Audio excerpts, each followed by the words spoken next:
최근에 우리 성도님들을 섬기면서 제 안에 좀 심각한 좀 갈망이 있었습니다. 그것은 우리 성도님들의 이렇게 어려운 상황들을 이렇게 알게 될 때가 있습니다. 근데 우리 성도님들의 삶에 계속 고난이 계속 있는 거예요. 문제가 계속 생기고 또 시험이 생기기도 하고, 그것으로 인해서 성도님들이 굉장히 힘들어하고, 어떤 분은 몸쪽에 마비가 오기도 하고, 그것 때문에 너무도 힘들어한 걸 보면서 제 안에 어떻게 하면 성도들이 이 세상 사는 동안에 고난과 문제와 시험은 계속 있잖아요. 어떻게 이것을 넉넉히 주 안에서 이기게 할 수 있을까가 저의 간절한 좀 고민이고 갈망이었습니다. 그리고 저 자신도, 목회라는 저 자신도요, 여러분, 제가 지금 담임 목사를 해보니까 부목사 때와는 차원이 다른 고난과 문제와 사실 시험이 늘 있습니다. 저에게도 이것을 늘 이겨야만 되거든요. 근데 제게는 이길 힘이 없으니 주님 어떻게 됩니까? 그랬을 때 주님이 정말 주신 답이 한 가지는 1시간 기도입니다. 여러분, 복음서를 보시면 예수님이 십자가 지전에, 여러분, 십자가가 사람이 겪을 수 있는 가장 큰 고난입니다. 영적으로는 하나님 아버지와 관계가 끊어지고, 육체적으로는 가장 큰 고통이고, 사람들에게 조롱과 멸시천대를 받고, 여러분, 복음서를 보니까 로마 군병들이 예수님의 머리를 갈대로 칩니다. 침을 뱉습니다. 이 십자가 고난을 앞두고 예수님도 하나님이자 사람이기 때문에 예수님이 이렇게 말씀하십니다. 내 마음이 매우 고민하여 죽게 되었으니. 예수님도 당신 앞에 있는 고난과 이 앞에서 내 마음이 매우 고민하여 죽게 됐다, 이렇게 말씀하세요. 근데 여러분들, 예수님이 1시간 기도를 하십니다. 그리고 나서 하나님으로부터 힘을 얻어서 이제는 주님이 주시는 힘으로 십자가의 사명을 끝까지 걸어가십니다. 저는 이 본문을 읽을 때마다 주님이 저에게 주시는 약속의 말씀이 있습니다. 1시간 기도만 주님 앞에 순종할 수만 있다면 어떤 주 같은 고난, 문제, 시험도 주님이 이길 힘을 주신다라는 거예요. 그래서 여러분들, 진실한 말씀드립니다. 정말 제가 1시간 기도를 주님을 의지하며 해보니까 1시간 기도하기 전엔 아무리 힘들고 어려운 일이 있어도 1시간 기도를 순종하고 나면 주님이 이길 힘을 주세요. 그래서 1시간 기도가 저에게는 이제 생명줄이 됐어요. 우리 사랑하는 성도님들도 1시간 기도를 생명줄로 여기며 어떤 고난, 문제, 시험을 만나도 주님이 주시는 힘으로 이기게 되시기를 축복합니다. 근데 주님이 제 마음에 지난 특별 부흥회 때, 사실은 이번에 그 특별 부흥회 주제가 주님 말씀하옵소서인데, 주님은 제가 저부터 먼저 말씀을 듣는 자가 되란 마음을 주셨고, 이번에 특별히 강사분들을 통해서 주시는 말씀을 제가 가장 사모하고 들었습니다. 그리고 감사하게도 하나님은 저에게 너무도 분명한 말씀을 주셨는데, 그 중에 하나가 지난 수요일 날이죠. 수지선한 목자에게 담임 목사 하시는 우리 강대원 목사님이 말씀 충만에 대한 말씀을 전하시면서 여러분, 골로새서 3장 16절 말씀을 우리에게 주셨습니다. 같이 한번 읽어볼까요? 시작. 너희 속에 풍성이 거하여 모든 지혜로 비차 가르치며 권면하고. 강대원 목사님이 이때 이 말씀을 전하면서 그런 말씀을 하시더라고요. 어떻게 하면 성도들을 고난과 문제와 시험이 연속인 이 세상에서 매번 실패하고 매번 넘어지고, 이것이 아니라 어떻게 승리하게 할 수 있을까? 그 힘이 바로 어디서 나면 말씀에서 나온다는 거예요. 그래서 하나님의 말씀이 우리 안에 풍성히 거하면 어떤 시험과 문제를 만나도 넉넉히 이기는 거고요. 우리 안에 말씀이 빈약하게 있으면 우리가 시험, 고난, 문제를 만나면 여러분들 그거 앞에서 이렇게 지게 된다는 거예요. 여러분, 그러면서 우리 강대호 목사님이 우리 그리스도의 말씀이 우리 안에 풍성히 거하도록 굉장히 귀한 말씀을 우리에게 전해주셨는데, 여러분, 주님은 저에게도 동일하게 말씀하시더라고요. 너 왕정원 목사도 어떤 시험 문제를 만나도 넉넉히 이기기 위해선 주님의 말씀이 풍성히 거하는 것은 선택이 아니라 이거는 필수라는 거예요. 결론부터 말하면 말씀이 생명줄이기 때문에 그렇습니다. 그래서 우리 사랑하는 성도님들도 주님이 주시는 마음은 1시간 기도와 함께 말씀을 풍성히 거하기만 하면 바로 기도와 말씀입니다. 기도와 말씀이 내 안에 충만하면 어떤 고난, 문제, 시험을 만나도 주님이 충만한 힘을 주셔서 이기게 하십니다. 그러나 반대로 기도와 말씀이 약하면 고난, 시험, 문제 앞에서 매번 무너질 수밖에 없어요. 그래서 주님은 저에게 시편 119편 말씀을 오늘 성도님들에게 나누란 마음을 주셨어요. 여러분, 성경에 구약과 신약에서 하나님의 말씀이 얼마나 중요한지에 대해서 말씀하시는 말씀은 굉장히 많습니다만 시편 119편 말씀이 여러분들 성경 말씀이 바로 주제입니다. 말씀이 얼마나 중요한지에 대해서 말하고 있는 책이 여러분들 시편 119편인데 시편 119편은 신구약을 통틀어서 가장 긴 장입니다. 1절부터 여러분들 176절까지 있는데요. 여러분 읽다 보면 이런 생각이 듭니다. 도대체 언제 끝나나? 근데 여러분들 제가 한번 읽어보니까 한 20분에서 30분 정도 걸리더라고요. 근데 여러분들 이 시편 여러분 119편이요. 하나님의 말씀을 사랑하고 말씀의 사람이 되기 위해서 시편 119편은 너무도 중요한 책입니다. 이 책을 지은 사람을 에스라라고 여러분들 성경학자들은 추정하는데요. 성경에서 가장 하나님의 말씀에 탁월했고 말씀에 있어서 하나님 앞에 가장 귀하게 쓰임받은 한 사람이 때문에 바로 에스라거든요. 에스라가 하나님의 말씀이 얼마나 중요한지 또 한편으로는 하나님의 말씀을 우리가 어떻게 돼야 되는지를 시편 119편에 말하고 있는데 저와 여러분들 오늘 시편 119편을 통해서 여러분 오늘은요 여러분들에게 하나님의 말씀이 얼마나 중요한지에 대해서 말씀을 전하고요. 다음 주는 이 하나님의 말씀을 그럼 우리는 어떤 자세로 돼야 되는지 2주에 걸쳐서 전하도록 하겠습니다. 그러면서 여러분들 우리는 왜 성경 말씀이 중요한지에 대해서 오늘 시편 119편을 통해서 하나님이 우리에게 주시는 너무도 분명한 이유가 있습니다. 먼저 그것은 뭐냐면 여러분 따라했습니다. 말씀이 고난 중에 있는 나를 살리기 때문이다.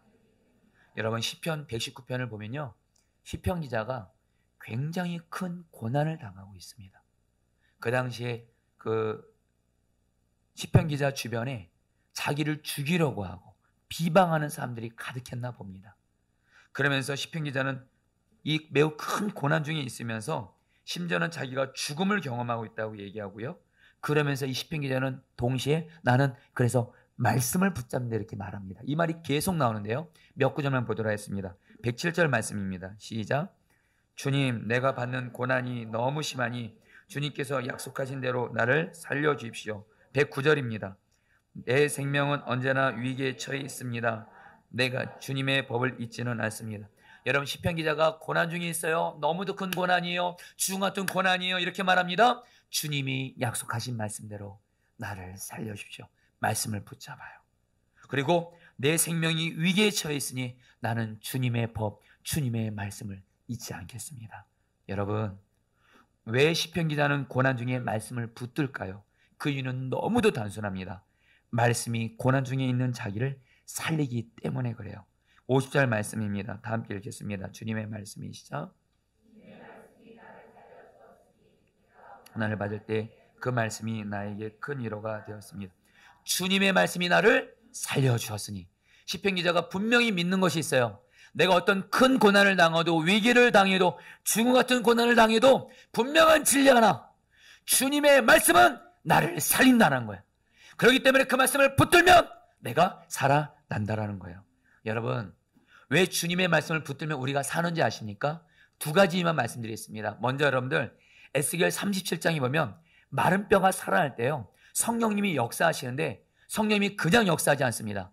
에스겔을 통해서 먼저 하나님의 말씀이 대언이 됩니다. 그리고 그 말씀 위에 성령이 역사합니다. 여러분 꼭 기억하세요. 저와 여러분들 안에 성령님이 계십니다. 할렐루야. 우리 안에 계신 성령님은 어떤 마른 뼈 같은 우리도 살릴 수 있는데 그냥 살리는 것이 아닙니다. 우리 안에 말씀이 있을 때 우리 안에 말씀이 거하고 말씀이 있을 때 거기에 성령께서 역사하셔서 말씀과 성령이 만남으로 말미암아 우리를 살리게 되는 줄 믿습니다. 그리고 더 근본적인 이유가 있습니다. 너무도 단순합니다. 하나님의 말씀이 곧 하나님이기 때문이라는 거예요. 여러분 성경을 보면 그래서 하나님의 말씀이 곧 하나님이라는 말씀을 계속 얘기합니다. 몇 구절만 좀 보도록 하겠습니다. 요한복음 1장 1절 말씀 읽겠습니다. 태초에 시작. 말씀이 계시니라. 이 말씀이 하나님과 함께 계셨으니 이 말씀은 곧 하나님이시라. 여러분 따라합니다. 말씀이 곧 하나님이시라. 여러분, 이 성경 말씀이 곧 하나님이라는 거예요. 여러분, 이것에 대해서 이 말씀이 곧 우리의 생명을 살리시는 주님이라는 거예요. 여러분, 우리 주님은요, 성경에 보면 주님에 대해서 제일 많이 나오는 단어가 뭐냐면 하나님은, 예수님은 생명이시라는 거예요. 우리를 살리신다는 거예요. 근데 생명이신 하나님, 생명이신 예수님이 바로 또 누구냐는 거예요? 이 성경 말씀이 곧 주님이고 하나님이시라는 거예요. 그래서 이 말씀을 붙들게 되면, 이 말씀을 읽게 되면, 고난 중에, 힘든 중에, 어려운 중에 말씀을 펼쳐서 읽게 되면 이 말씀이 곧 생명이 주님이기 때문에 우리를 살리신다라는 거예요. 여러분, 신구약 성경을 근거로 두 가지 말씀만 좀 보도록 하겠습니다. 시편 1편 2절로 3절 말씀, 잘하는 말씀인데요. 다 같이 읽어볼까요? 그 오직 여호와의 시작. 오직 여호와의 율법을 즐거워하며 그의 율법을 주야로 묵상하는도다. 그는 시냇가에 심은 나무가 저를 따라 열매를 맺으며 그 잎사귀가 마르지 아니한 같으니 그가 하는 모든 일이 다 형통하리로다. 이 말씀에서 하나님의 말씀을 늘 주야로 묵상하고 있는 사람을 뭐라고 말하냐면 시냇가에 심은 나무라고 말합니다. 여러분, 나무가요, 시냇가 옆에만 심겨지기만 하면 시냇가로부터 늘 물로부터 생명을 공급받기 때문에 그 나무는 가뭄이 와도 어떤 환란이 와도 이 나무는 항상 살고 사시사철 열매를 맺습니다. 근데 여러분들, 어떤 사람이 시냇가에 심은 나무라는 거예요? 오늘 시편 1편에서는 하나님의 말씀을 늘 묵상하는 사람. 여러분, 이 말씀이, 비슷한 말씀이 여러분 요셉에게 똑같이 말합니다. 야곱이 요셉을 향해서 삼곁에 무성한 가지. 요셉이 열매를 엄청나게 맺었다는 거예요. 고난 중에도 늘 살아있었다는 거예요. 그러면서 요셉을 삼곁에 무성한 가지라는데, 여러분, 이 셈이 바로 하나님입니다. 하나님. 근데 이 시편 1편에서는 바로 이 하나님을 또 뭐라고 말하는 거예요? 이 말씀이 곧 하나님이라는 거예요. 사랑하는 성도님들, 우리가 말씀을 가까이 하는 것은 곧 생명신 주님을 가까이 하는 거라는 거예요. 신약에서 근거를 하나만 더 들어보겠습니다. 요한복음 15장 5절, 요한복음 15장 7절 두 말씀을 같이 읽어보도록 하겠습니다. 나는 포도나무여, 시작. 너희는 가지라. 그가 내 안에 내가 그 안에. 사람이 열매를 많이 맺나니 그를 떠나서는 너희가 아무것도 할 수 없어. 15장 7절입니다.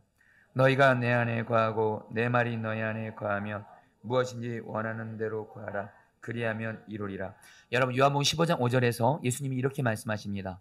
너무도 잘하는 말씀이죠. 예수님 포도나무, 나는 가지, 예수님과 우리는 생명의 관계입니다.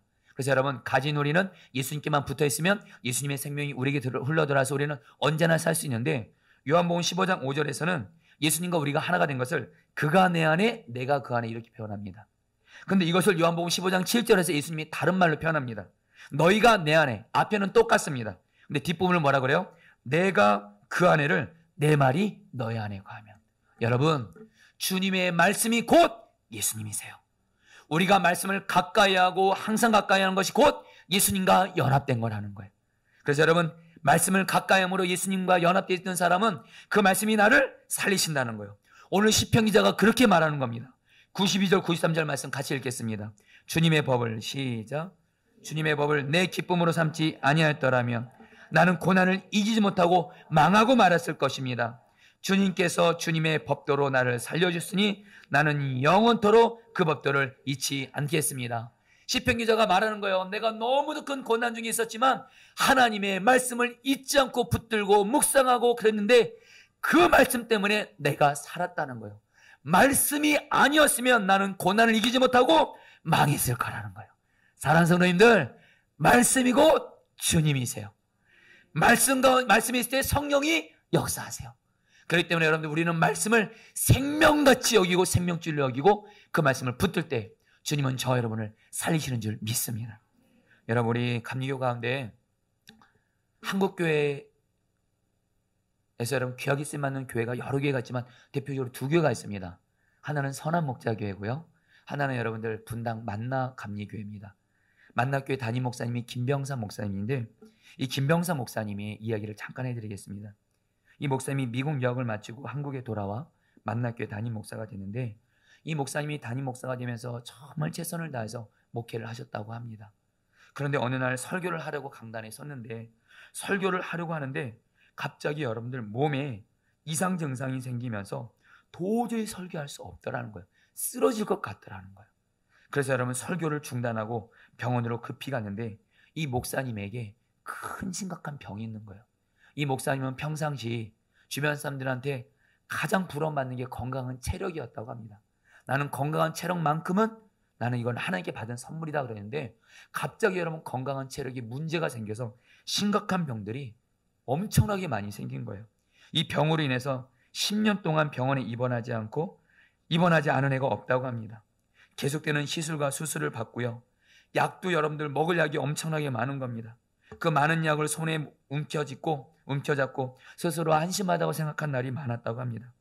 그때 김병사 목사님이 하나님의 말씀 성경을 보는데, 하나님이 이 목사님에게 주신 말씀이 있는데 고린도후서 12장 9절로 10절이었다고 합니다. 같이 읽겠습니다. 같이 한번 읽어볼까요? 시작.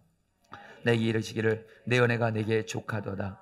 이는 내 능력이 약한 데서 온전하여 짐이라 하신지라. 그러므로 도리어 크게 기뻐함으로 나의 여러 약한 것들에 대하여 자랑하리니 이는 그리스도의 능력이 내게 머물게 하려 함이라. 그러므로 내가 그리스도를 위하여 약한 것들과 능욕과 궁핍과 박해와 공고를 기뻐하노니 이는 내가 약한 그때의 강함이라. 이 말씀을 통해서 여러분 사도 바울도 육체에 가시가 있었잖아요.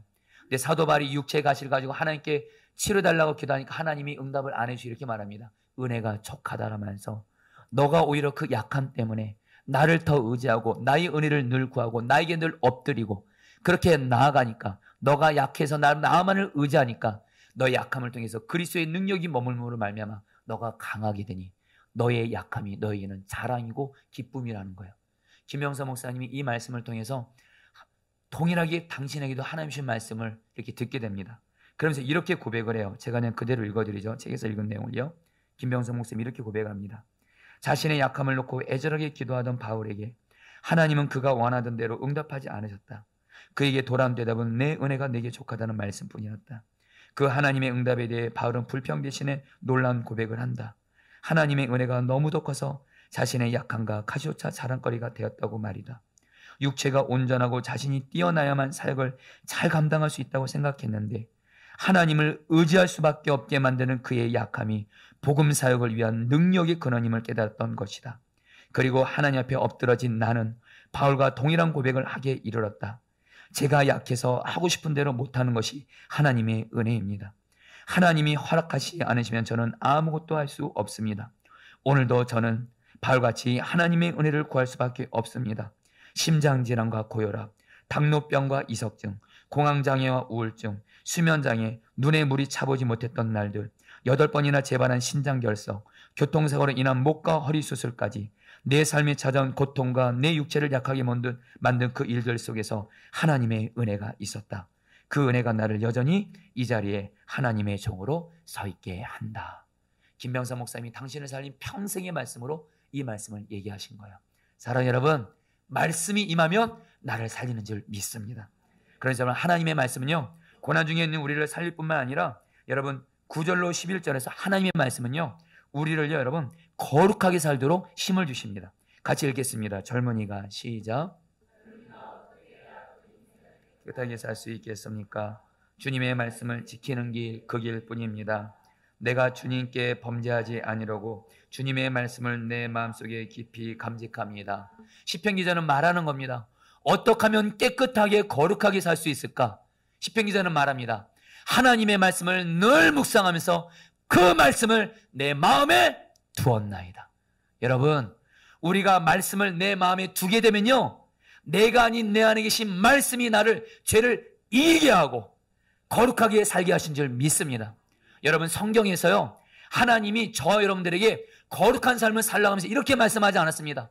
너희들의 힘과 노력으로, 너희들의 몸부림으로 거룩하게 살라가 아닙니다. 죄를 이기라가 아닙니다. 너희들의 힘과 노력을 말씀대로 순종하라가 아닙니다. 3가지를 줬습니다. 여러분, 이 3가지 여러분들이 꼭 기억하셔야 돼요. 첫 번째는 뭐냐면 나는 죽고 예수 사는 복음입니다. 죄덩이 나는 예수님과 함께 죽었고 예수님 나의 생명이시고 예수님 나의 거룩이십니다. 이 복음을 믿음으로 취하는 거예요.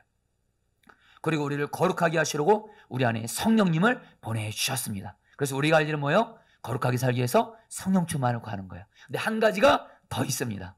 바로 성경 말씀입니다. 이 말씀을 가까이므로 내 마음에 두게 되면 이 말씀이 나를 죄를 이기고 거룩하게 하나님 말씀대로 순종하게 하시는 줄 믿습니다. 여러분, 제가 부끄러운 고백이지만 제 삶에 있어서 가장 거룩하게 살기 어려운 곳은 교회가 아니라 가정이었습니다. 교회에서는 목사가 되다 보니까 여러분 오해 없이 들어주세요. 목사도 직업병이 있더라고요. 성도들을 만나면 갑자기 거룩해집니다. 여러분, 말이 달라지고요. 여러분, 그렇습니다. 근데 여러분, 사실 진짜 목사의 모습은 여러분 가정에서 알 수 있습니다.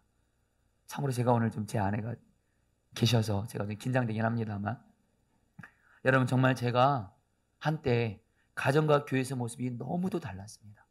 교회에서는 거룩한 척하고, 교회에서는 여러분들 하나님 말씀대로 순종하는 것 같다가도 가족들은 편하다 보니까 가정에서 주님 바라보지 않고 그냥 내 맘대로 말하고 내 맘대로 결기내고, 여러분, 그래서 정말 가족들의 이런 본이 되지 못했던 적이 있었습니다. 그런데 여러분들, 이전에 여러분 가정에서, 물론 지금도 부족함은 있기는 하지만 분명한 가정에서 나는 죽고 예수 사는 복음을 붙듭니다. 그리고 부족하나마 내 안에 계신 성령이신 주님을 바라고, 특별히 제 마음 안에 가정에 대한 하나님의 설계도 말씀이 제 안에 늘 있습니다. 가정을 만드신 말씀이 에베소 5장 6장이 나오는데, 이 말씀대로만 하면 가정은 천국이 되는 거예요. 먼저 아내들은 남편에게 오직 예수님의 아들 순종만 하라. 아내분들이요, 아멘을 하시기를 축복합니다. 왜 아멘 안 하세요? 남편들은 아내가 허물이 약함이 있다 할지라도 오직 예수님이 나를 사랑하신 것처럼 사랑만 하는 겁니다. 그리고 자녀는 내 부모가 어떤 약함이 있어도, 나에게 어떤 대로 했어도 부모님을 하나님으로 여기고 공경함으로 순종만 하는 거예요. 그리고 부모는 내 자녀에게 노엽게 하지 말고, 한마디로 화내지 말라라는 겁니다. 화내지 말고 오직 사랑과 말씀으로 양육하라. 여러분, 이 말씀이 제 마음에 있다 보니까 분명한 거 한 가지, 여러분, 예전보다는 많이 나아졌습니다. 물론 여러분, 제가 아주 좋아졌다고 말하기는 여러분, 저 뒤에 제 아내가 있어서 좀 여러분 떨립니다만, 그러나 분명한 건 변하긴 변했습니다. 제 안에 계신 하나님의 가정설계도 말씀이 하신 거예요. 사랑하는 여러분, 말씀이 나를 죄 이기고 거룩하게 하십니다. 그래서 여러분, 하나님의 말씀은요, 또 우리에게 지혜를 줘요. 98절 99절 말씀을 같이 읽겠습니다. 주님의 계명 읽겠습니다. 시작.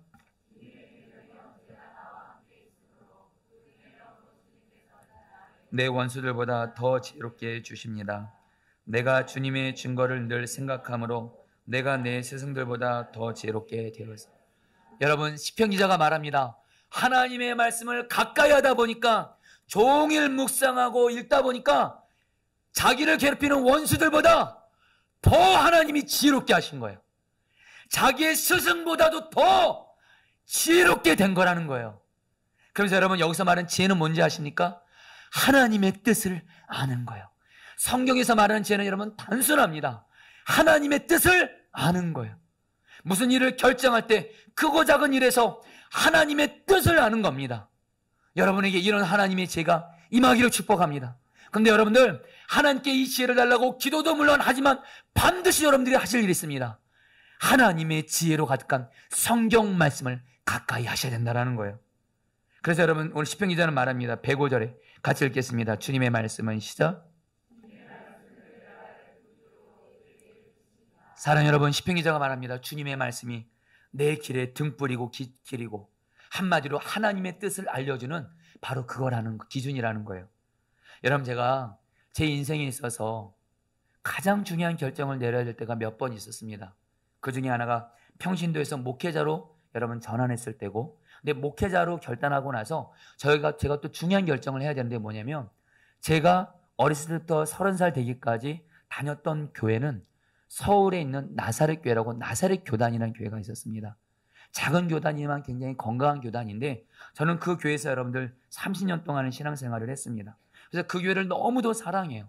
감사하게도 목사님, 성도들 통해서 많은 사랑을 받았습니다. 그러니까 여러분, 목회를 하면서 당연히 저는 나사렛 교단으로 가려고 그랬습니다.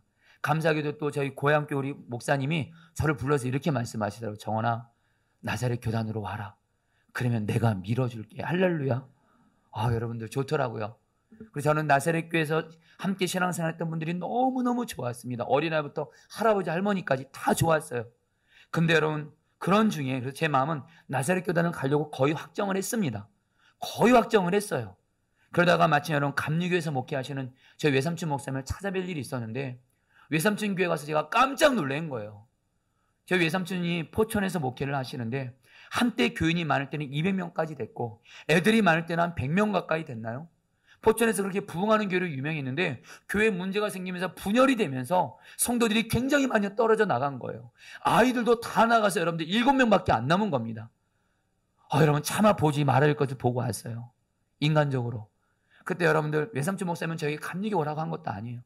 다만 여러분 그걸 보고 와서 제 마음에 우리 외삼촌 목사님이 저렇게 교회가 어렵고 힘든데 내가 그냥 나사렛 교회랑 가야 되나 이런 생각이 갑자기 드는 거예요. 그러나 제가 고개를 절레절레 흔들었어요. 나는 나사렛 교단 간다.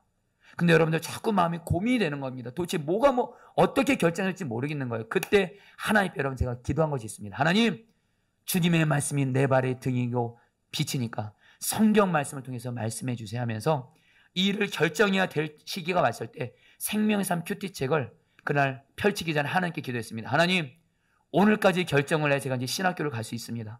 말씀하여 주십사서 하고 생명의 삶을 그 날짜를 쫙 폈는데 그날 마침 디모데전서 5장 8절 말씀이었습니다.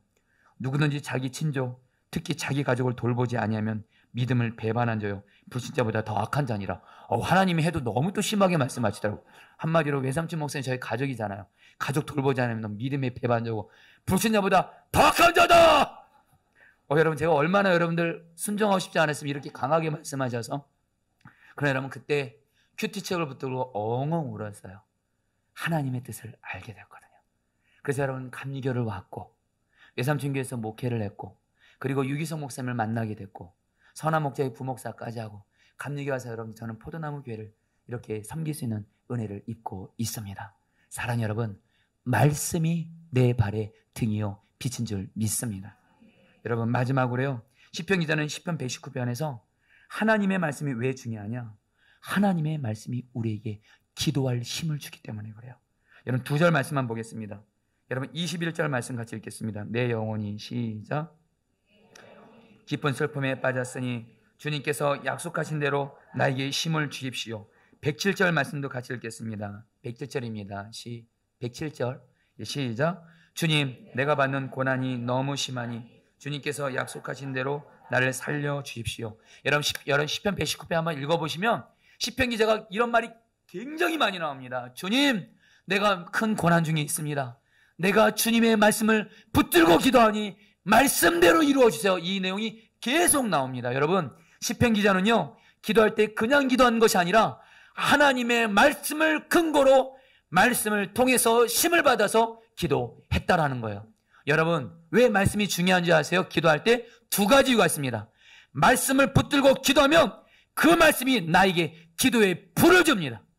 그리고 말씀을 붙들고 기도하면 하나님의 말씀은 무에서 유를 창조하고 하나님의 말씀은 반드시 이루어집니다. 말씀을 붙들 때 우리의 기도는 반드시 응답 받습니다. 여러분 이번에 우리 강대호 목사님이 분리개척교회 하면서 지난 8년 동안 당신도 힘들었던 적이 있었다고 하더라고요.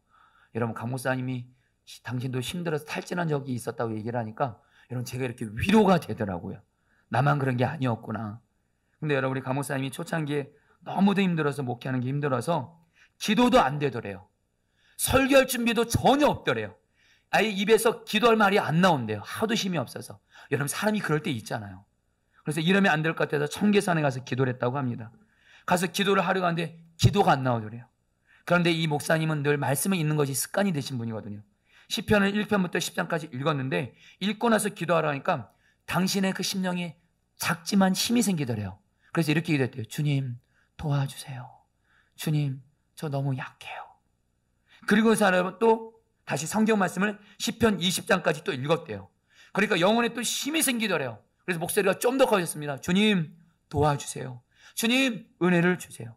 그리고 시편 30편, 시편 40장까지 성경 말씀을 여러분 시편 40장까지 읽고 나니까 마음에 기도할 힘이 부어지면서 마지막에는 주여 부르짖으오니 응답하여 주옵소서 부흥을 주옵소서 여러분 이렇게 이렇게 하면서 기도할 힘을 이렇게 얻게 되더라는 거예요.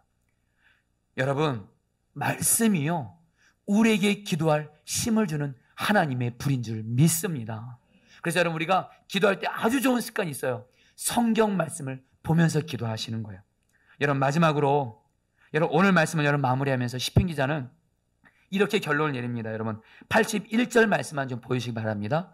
81절 말씀입니다. 내 영혼이 지치도록. 같이 읽겠습니다. 시작. 내 희망을 모두 주님의 말씀을 걸어두었습니다. 여러분, 시편 119편을 보면, 참고로 우리가 여러분 오늘 세 번역으로 읽은 건데요, 시편 기자가 이런 말을 합니다. 하나님의 말씀에 내 모든 희망을 걸겠습니다. 왠지 아세요? 말씀이 고난 중에 있어도 나를 살리기 때문에 그래요. 말씀이 나를 거룩하게 하고, 말씀이 나에게 지혜를 주고, 말씀이 나의 기도에 힘을 주기 때문에 시편 기자는 이렇게 말합니다. 나는 하나님의 말씀에 모든 희망을 겁니다. 사랑하는 성도님들, 여러분들도 성경 말씀을 가까이 하는 것에 여러분의 모든 희망을 걸게 되기를 축복합니다. 그것이 여러분들 모든 시험 문제, 고난 이기는 방법입니다. 내 앞에 있는 모든 고난 문제, 하나님의 말씀만 씹은 것처럼 불뜬 수만 있으면 이길 수 있대요. 할렐루야. 여러분, 제가 지난 특별 부흥회 때 강대원 목사님의 말씀을 듣고 제가 주님 앞에 참 회개를 했습니다. 강대원 목사님이 교회를 담임하면서 이분은 매일매일 성경을 2시간을 읽는다는 거예요. 아무리 힘들고 피곤하고 일정이 많아도 새벽 기도 끝나고 나서 성경 말씀 앞에 섭니다. 그리고 2시간을 읽습니다. 처음에 성경 말씀 읽다가 피곤해서 존다고도 합니다. 그래도 다시 일어나서 성경 말씀 읽고, 왜냐하면 말씀이 생명이니까. 당신이 지난날 목회를 경험해보니까 말씀을 가까이 하자는 탈진이 오는 거고요, 말씀을 가까이 하면 언제나 주님이 새 힘을 주기 때문에 말씀을 생명으로 여기고 어떤 일이 있어도 매일매일 말씀을 2시간을 읽는다라는 거예요. 그러면서 목사님이 고백하기로 당신 안에 하나님의 말씀이 풍성히 거하니까 성령께서 자기 심령에 임한 풍성한 말씀을 오시고 역사해 주셔서 설교할 때마다 역사하시고 교회 목회 가운데 역사하셔서 수지 선한 목자가 여러분들 지금 감리교육 가운데 가장 부흥하는 교회를 여러분 소문이 나게 하셨어요. 목사님이 그 얘기를 하시더라고요. 당신의 교회가 부흥한 이유는 뭘까 생각해보니까 너무도 단순하대요. 물론 하나님의 은혜지만 하나님의 말씀이 풍성히 거하니까 성령이 당신을 통해서 역사하신다라는 거예요. 그러면서 그 다음 말이 저의 마음을 쳤습니다. 하나님이 목사가 말씀이 풍성하면 마치 선한 목자에게 양들이 모이는 것처럼 목사 안에 말씀의 꼴이 풍성하면 하나님은 그 목사에게 양들을 보낼 수밖에 없다라는 거예요. 여러분, 제가 근데 그 말을 듣고 곧바로 여러분 강대원 목사님 이 말씀을 전하러 기도 인도를 하는데, 이제 제가 인도를 해야 되는데, 여러분 제가 기도 인도하면서 우리 성도들에게 이렇게 고백했습니다. 여러분, 제가 먼저 여러분들한테 회개합니다. 저도 물론 말씀을 읽었습니다만 말씀을 풍성히 거하는 삶을 매일매일 살지는 않았습니다. 한 시간 기도는 생명같이 여겼지만 피곤하다고 해서, 눈이 피로하다고 해서, 사역이 있다고 해서 하나님의 말씀을 충분히 읽지 않고 하루를 시작한 날이 너무도 많았습니다. 설교 준비하기 위해서 말씀을 읽었지 말씀을 매일매일 나에게 임하는 것을 생각하고 풍성히 읽지 않은 제 모습을 회개합니다. 그래서 제가 이런 고백을 했어요. 여러분, 저를 위해서 기도해 주십시오. 저는 오늘 이 시간 이후로 1시간 기도 함께 성경 말씀을 풍성히 하는 것을 제 생명처럼 여기겠습니다. 그동안에는 성경 말씀을 보다가 피곤하고 졸리고 말씀이 안 들어오면 성경식을 덮었습니다. 컨디션이 좋으면 읽기로 했습니다. 근데 이제는 아닙니다. 저에게는 말씀이 생명줄입니다. 수지 선한 목자교회 강대원 목사님은, 수지 선한 목자교회 성도들은 복을 받아서 말씀의 꼴이 풍성한 강 목사님 통해서 말씀을 통해서 그렇게 은혜를 경험하는데, 우리 포도나무 교회 성도들은 저같이 연약하고 부족한 저를 통해서 성도들이 말씀의 꼴을 못 먹는 일은 없기를 정말 바랍니다. 저는 결단했습니다. 어떤 일이 있어도 하루를 시작하기 전에 풍성한 말씀, 저도 강대원 목사님처럼 주님이 또 그렇게 하라고 하시더라고요. 저도 2시간 주 앞에서 읽기로 결단했습니다. 할렐루야. 여러분, 결단했어요. 이건 저에게 생명이에요. 여러분, 지켜보셔도 괜찮아요. 저에겐 지금 1시간 기도가 생명이거든요. 기도하면 다 살아나거든요. 근데 성경 말씀을 같이 풍성히 읽고 과하면 더 충만해지는 거예요. 그래서 여러분 결단을 하고 기도를 했어요. 마침 그 다음날 여러분 제가 기도원에 갈 수밖에 없는 상황이 있었습니다. 왜냐면 여러분 제가 목요일날 제가 좀 힘이 들었습니다. 왜냐면 여러분 이번에 여러분 특별봉회 때 강사로 오신 분들이 너무너무 귀한 분들이에요. 월요일날 김관현 목사님, 여러분 둘째 날 여러분 유정호 사모님, 수요일날은 강대호 목사님, 강사들이 점점 세지는 것 같아요. 목요일날은 여기서 목사님 여러분들. 그래서 여러분 금요일날은 왕정원 목사. 여러분 제가 금요일날에는 원래 다른 강사를 모시려고 했거든요. 근데 그분이 사정이 안 되면서 제 마음에 금요일날 제가 말씀을 전하면 우리 성도들이 괜히 실망할 거라는 생각, 괜히 제 스스로 여러분 이렇게 열등감이 있는 거예요. 여러분 제 마음에 그것 때문에 너무도 부담이 되는데, 물론 주님이 저에게 금요일날 말씀을 전하라 하신 이유는 있습니다. 포도나무 교회 성도들의 이름을 다 불러가면서 기도하는 사람이 누구냐 그러시더라고요. 이 기도는 할 수는 있거든요.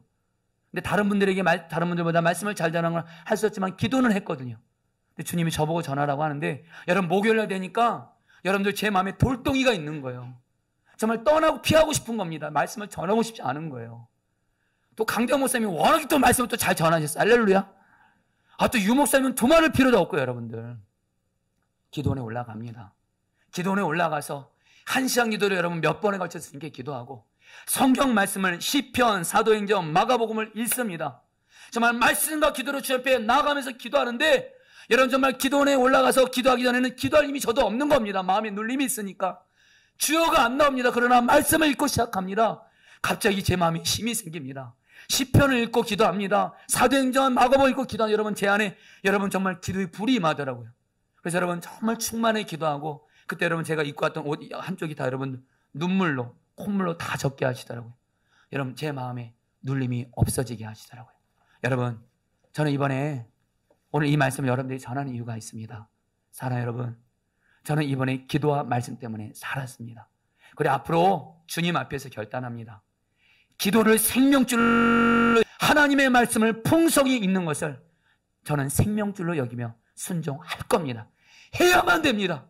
포도나무 교회 성도들이 말씀의 꼴을 못 먹여서 불쌍한 성도들이 되지 않기 위해서라도 저는 어떤 일이 있어도 말씀 풍성히 거하는 삶을 살겠습니다. 그리고 주님께 도움을 구합니다. 그러면서 여러분들에게도 특별히 3가지를 권면합니다. 말씀이 풍성히 거하기 위해서 첫 번째, 시편 119편을 꼭 읽어보시기 바랍니다. 말씀을 사랑하게 될 거예요. 두 번째입니다. 드라마 바이블. 우리 성도들도 매일 30분 1시간 성경 읽게 하는 게 드라마 바이블을 선물로 주셨잖아요. 꼭 읽으시기 바라고, 마지막으로 1시간 기도를 성경을 읽으면서 하시기를 주의 이름으로 축복합니다. 자, 우리 같이 함께 기도하도록 하겠습니다. 사랑하는 성도님들, 제가 지난 목요일 이후로 말씀을 풍성히 거해보니까 여러분 정말 어떤 시험 문제 만나도 이겨지더라고요.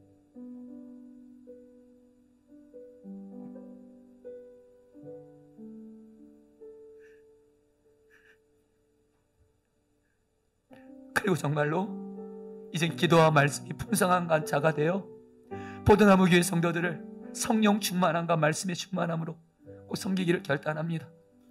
여러분 부족한 저를 위해서도 기도 부탁드리면서 여러분 기도해 주십시오. 여러분 기도합시다. 하나님, 주님의 말씀이 풍성히 거함으로 말미암아 생명의 말씀이 나를 살리게 하여 주시옵소서. 말씀으로 말미암아 죄를 이기고 거룩하게 살게 하여 주옵시고, 말씀으로 말미암아 하나님의 뜻을 아는 지혜가 내게 임하게 하여 주옵시고, 무엇보다 말씀을 통해서 나의 기도가 불이 되게 하시고 응답이 되게 하여 주옵소서.